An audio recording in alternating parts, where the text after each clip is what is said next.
Hi everyone, my name is Steven. I'm the founder of the Taraxa project, and today we're going to talk a little bit about block DAG and why it's actually able to break off this trade-off, right, between throughput and security that's faced by single chain topologies. Well, block DAG is this very interesting topology and protocol actually proposed first by Sompolinsky and Zohar in a series of papers. Essentially, what it is it's a graph of blocks, right? So instead of a single chain, you have lots of blocks that are pointing to each other. The word acyclic just means that there are no cycles, right? You can't sort of start at one block and end up on the same block by following the pointers. So this is actually what a single chain topology looks like at any given moment on a network as well. It's just that on a single chain topology, they just trim all the branches. They only leave with a single chain. So right away, right, why does this have a higher throughput? Well, simply because at any given time frame, right, at any given time frame, it's actually able to accommodate not just one block, but many, many blocks, right? So right away, that just increases the throughput just by the virtue of that, right? So why is it able to do this without sacrificing security?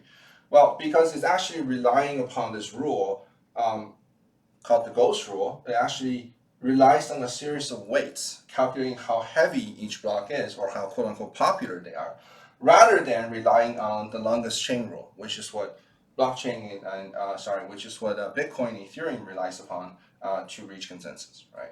So what does that mean? What does that mean, weight or popularity? Well, as you can see, these blocks, they have lots of pointers, and unlike a single chain topology, each block can actually have multiple blocks pointing to it, right?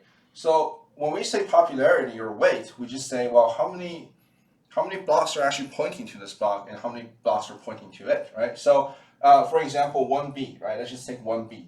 1B is a pretty popular block, right? So let's count how many blocks are pointing to it. So we have 1, 2, 3, 4, 5, 6, 7, 8, 9, 10. Adding 1B, 11. So this one has a weight or popularity score of 11, right? So that's pretty popular.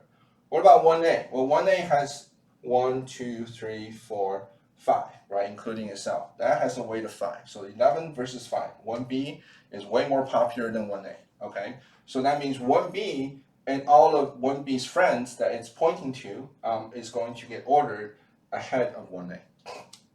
So that's a pretty interesting concept, right? So if we were operating on a single chain rule, like the longest chain rule, like most single chain topologies are, then if we're looking at this graph, this chain here, 1A, 2A, 3A, 4A, 5A, this will dominate and kill everything else, right? So all this 1B stuff is all gone, right? All of this is invalidated because this one's longer, right? But this one could have been produced by an attacker in secret, starting from the Genesis block. It just made all these blocks in secret and it suddenly published it at period number 5, and then everyone else's blocks just go away, right? But if we go with the popularity rule, right, it wouldn't really go away because first of all, we include all the blocks, right? We don't throw anything away. But second of all, what's very interesting is that 1B and its cohorts are actually going to get ordered before 1A, right? Because it's heavier, it's more popular, right? So if this is ordered after them, that defeats the whole point of the attack because typically when people start attacking, they have different sets of transactions. Some of them are invalid, with different nonsense and whatever.